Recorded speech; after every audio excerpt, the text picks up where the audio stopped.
Welcome back to another episode of the Grieving and Growing podcast. I am your host, Lakeisha Rawls, and we're joined by your beautiful co-host, Denisha Rawls Smith. This week, we are going to be talking about the business of dying. And I'm so, excited to have this conversation because I feel like it's one that's needed.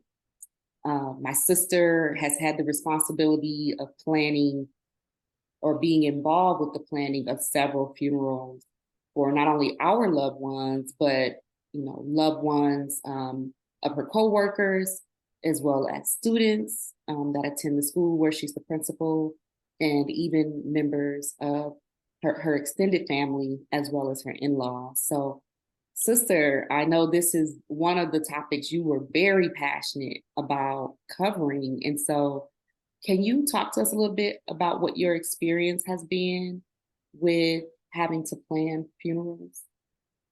Absolutely. And it's exactly what you said.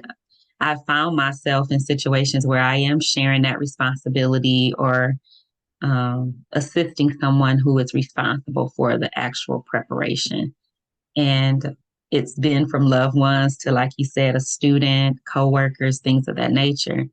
In my experience, what I've noticed is that oftentimes we haven't planned ahead and we are making decisions and we're very emotional while making those decisions.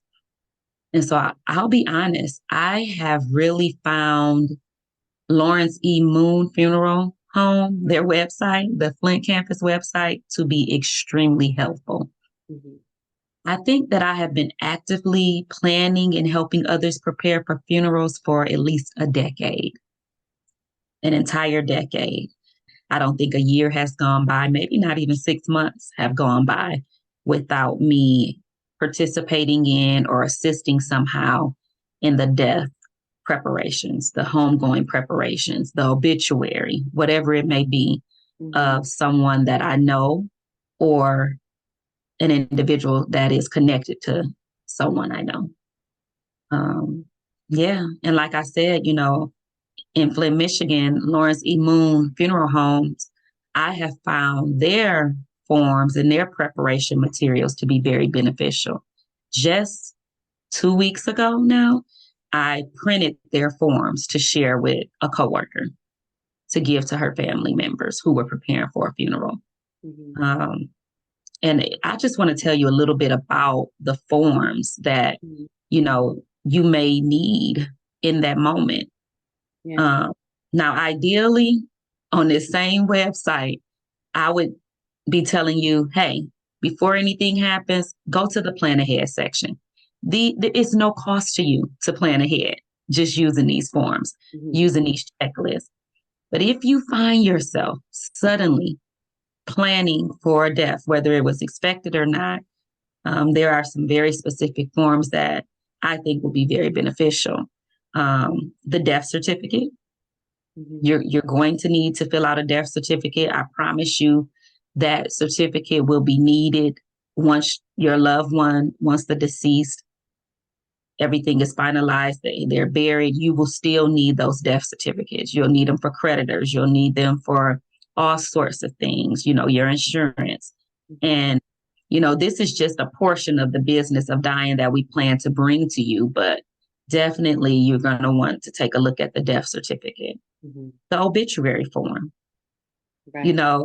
This one, sometimes you don't know grandma's sisters and cousins and all the ones that need to be outlined in that or identified in that form, in that program. And so And this that is can a be form. emotional in itself. That could create it could either create a sense of comfort because people feel like they're being acknowledged. I mean, Mhm. just are very honest about it. People want to be mentioned, or it can create tension. To your point, if you haven't planned ahead or you don't know who's who in that Right. loved one's life, or who was who in that loved one's life.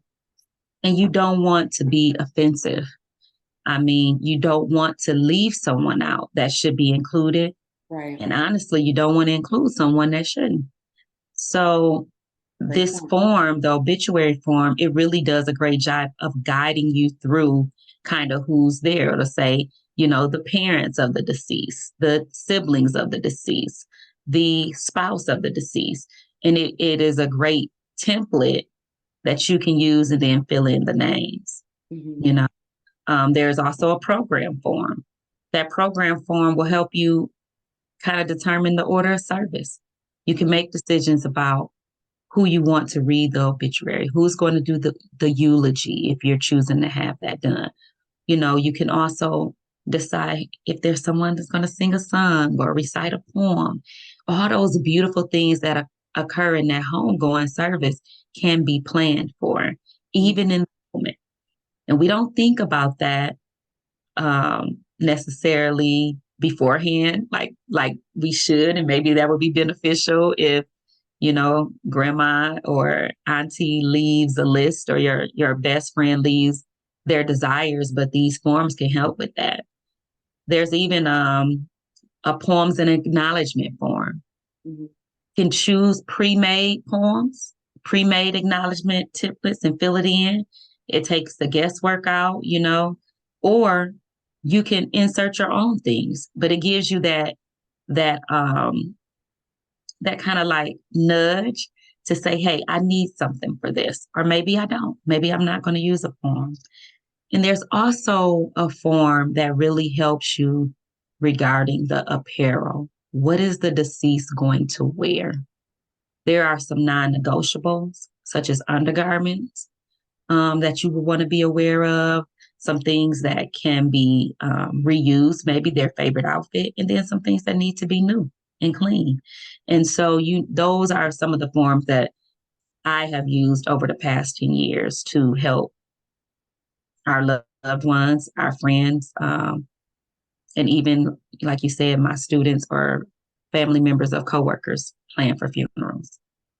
And it sounds like to me, I mean, and I know from our family, we do have a provider of choice, but, I think that's important too, just in the beginning. Who is your provider? Um, my sister mentioned Lawrence E. Moon in Flint, Michigan, but we know that we have people watching from other areas of the country, right? So it's also important to do your homework in that respect if you don't already have a provider. Really looking at what's available in the area, what's the distance from wherever you're having your service at, if it's going to be in a different location from the funeral home. And then let's be real, look at the packages that are available, right? So in some cases, we've planned very well. We have insurance, we have things to rely on. In some cases, that doesn't happen. But most funeral homes do have packages that they offer. And so those packages can help reduce costs. And so if you look at, packages that include not only the burial coffin, include flowers, or they may include the obituary itself and the burial services. You may want to look at what's the most cost effective for your family during that time. Of course, it is better, as my sister mentioned, to plan ahead. But if you can't, those are different things that you would want to consider when deciding who your funeral provider will be. So, what else have you come across, sister, as you're planning? We talk about. I was doing a lot of research on this because, as an adult, the only funeral service I've had the responsibility of being involved with in a very intimate level was the passing of our grandmother, Louise Rawls. But I know that you had a hand in the passing, in the arrangements for when her sister, when her older sister passed away, our aunt passed away. I know you were very involved with the arrangements. And so anything that you've seen change or that's been different over the last 10 years that you would want our audience to know? It's interesting because, I've mentioned Lawrence E. Moon, and because they are our funeral home of choice. But what I have loved is the consistency. The consistency. I mean, they are truly top-notch professionals. Mm-hmm. So I haven't noticed much change, even with some offerings. Maybe there are more types of caskets, more types of services you can have. I've seen some very elaborate things in my own research with lifelike funerals where people are they're positioned or staged in a way doing something that they may have loved. But some of those things, to your point, are expensive. And so if you can't pre-plan, it's great to know that there are options that can fit your budget. When I think about my grandmother's funeral, it was pretty elaborate, if you ask me, from the color of the casket to even the entombment, her entombment. A lot of those things were elaborate, intentionally done in red, and, the program, everything. But you can have simpler and very honorable and beautiful services that don't have to be very expensive. Mm-hmm. And I've seen both. I think the most important thing is not necessarily what the funeral home offers, but what your loved one would want, what is going to exemplify them and their character. And so those are things that we have to think about. Sometimes we like, oh, I have to do the grandest thing. But, we should be conscious, of what that loved one would want and how they would want, their resources utilized, because they may have a desire for the family that's greater than a desire for the program. But you definitely want to have those things in mind. And I think, it's very important right away. What I've noticed is you need to immediately contact the physician or the medical person in care of your loved one when they pass away. Mm-hmm. And then after that, you definitely want to contact the funeral home or whoever mm-hmm. you're going to be working with, the coroner, whomever you're going to work with for your loved one's final transition. Yeah. We talked a little bit about how important it is to make sure that, you have the death certificate, but funeral home providers are going to need, a lot of information. So, the death certificate, social security number will be needed, their place of birth, the date of their birth. You talked about, the obituary, the next of kin, and different things like that. But to your point, they'll also need to reach out to that medical provider. Who was the doctor? And mm-hmm. because there are things that take place after someone passes that will dictate the timelines of funerals. So if an autopsy is needed or not, that'll be something that needs to be taken into effect. So I remember with our grandmother, because she was in hospice, what we talked about was that when she passed, or what was shared with us was that when she passed, there was no resuscitation, right? There was no, it was a situation where we wouldn't be having autopsies and different things of that nature done. That was all discussed ahead of time. And so all of those things need to be shared with the funeral home provider, as well as, the timeliness of the service. When will it take place? I know when Granny passed away, things moved really fast, in my opinion. And her funeral was the next week, and it seemed very fast. And I know in some cultures and some religions, the funeral is within 24, 48 hours. So absolutely. It truly depends, but those are things that you have to be prepared to discuss. And I know for some watching, it's like, well, yeah, that's just basic information. But for some, I know people who have never had anyone close to them pass away. They would not know the first thing to do. And so those are things that you want to be aware of as you're preparing. And I just know for me, in being intimately involved with the planning with Granny's funeral, there were moments where I felt like I was definitely in business mode and very focused on what the task at hand. But there were also moments where I feel like what you talked about, sister, where I was just like, she deserves this, she deserves that, she deserves this type of homegoing service. Mm-hmm. And there were things that, I would have to say, is this what she wants or is this what I want, because there were certain things that I knew I wanted for her. But Granny was, you know, she could dress with the best of them, but she was not a woman who was selfish. So Exactly. she was very much about her family and making sure the family had what they needed. She was not a selfish woman. She, wasn't, it's all about me woman. So finding that balance for you and your loved one is important. Our aunt was on and she talked about making arrangements, and with our uncle Donovan Gill, he was very adamant about cremation. And so that's another thing that has to be considered. And you talked about that, sister, and whether you're going to do traditional, whether you're going to do, more traditional burial, more elaborate burial, or cremation, no burial at all. So again, things that we should be prepared for. And then I talked about a little bit, but the payment, making arrangements for payment, figuring out how, what does that look like? What has been prepaid for the funeral? Because there are situations where people have gone in and they've already selected some of the things that we talked about. They already know what type of casket they want. They already know, headstones, different things like that. Some people have already planned out the funeral service, who's to speak, who's to sing. But the payment piece is very important, and it could become a very emotional topic if it's not handled ahead of time.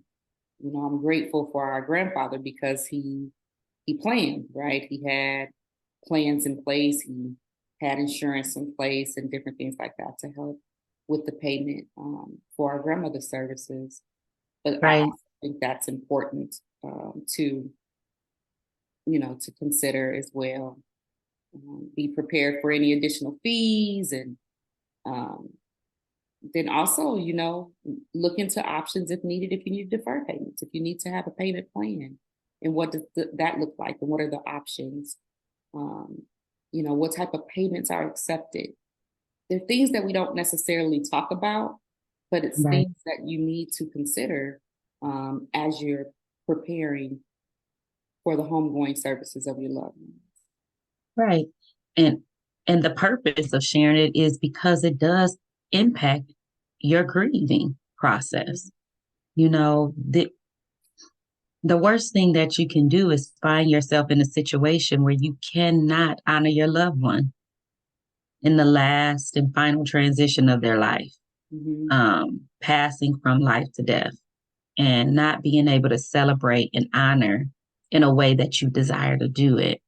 And I think if it is a financial burden, or if it is just an operational type of burden, that just the operation of planning, maybe that's a burden. I think it's important to have this conversation so that you know that there are options. You can call, and there are individuals that will walk you through this process. That is their job. This is something they do daily. So we shouldn't feel that we have to take everything on ourselves. There are resources, and we should take advantage of those resources. Absolutely. Absolutely. All right, sister. Definitely one that we thought was important to share with the audience as a part of the conversations that we're having. We know that in addition to, preparing emotionally, there is a business side that comes with dying. And that involves the making, the funeral arrangements, really orchestrating a beautiful homegoing service for your loved one. And then, ensuring that the burial process, which can extend out over a year. And I say that because we just recently have confirmation that the headstone for our grandmother is in place. And so, and that took over a year, for those things to be fabricated and it to be created the way that we wanted it and to be put at her gravesite. So there is so much that goes on. We encourage you to reach out for help. My sisters talked a lot about Lawrence E. Moon, but there are so many resources online. There are, tap into your coworkers, tap into your friends that maybe have dealt with this, and I'm sure they have resources as well. But there's also information just if you go and you look up, how to make funeral arrangements, or maybe go on your local funeral home's website and see what resources are available to them. We'll leave some links in the chat below. However, we encourage you to plan, prepare, because no one knows. We don't know necessarily in all cases when we will take our last breath or when our loved ones will. So the more we can plan ahead, let's try to do that. But if not, there are resources available for you. Again, we're not the experts, not even in making funeral arrangements. My sisters definitely had a ton of experience. I've had more experience recently, but we are not the experts. And we encourage you to seek professional help and guidance, not only for making arrangements, but also for those of you who are in the process of grieving. We encourage you to seek professional help. We often talk about Chrystal Harris, who is a professional who can help guide you through your grieving process. And so, Nisha, I'll have you share ways that people can get in contact with Chrystal. You can find Chrystal Harris on most of your social media platforms at Sound Mind Health Services. You can do a Google search. She would be phenomenal. I know of people personally that she has the honor of serving. This is a woman of God who serves with excellence in everything that she does. And I know people are growing. They are growing through their sessions with her and their time with her. So please look for Chrystal Harris, Sound Mind Health Services. She will be a benefit to you. You can find her on Facebook and most of your social media platforms. And I know that we have some contact information for her that we can share. She offers remote services, so you don't necessarily have to be in the area. But I know she would be more than willing to work with you. Thank you, sister. And then I've had personal experience with Better Health at www.betterhealth.com. Helped me earlier on in my grieving process. It was very beneficial for me. It's a service that not only I've used, but I know that some of my friends have. For those of you who would prefer an online experience or remote experience, that's definitely a resource as well. So thank you again for joining us for episode 7, and we will see you next week. See you next week.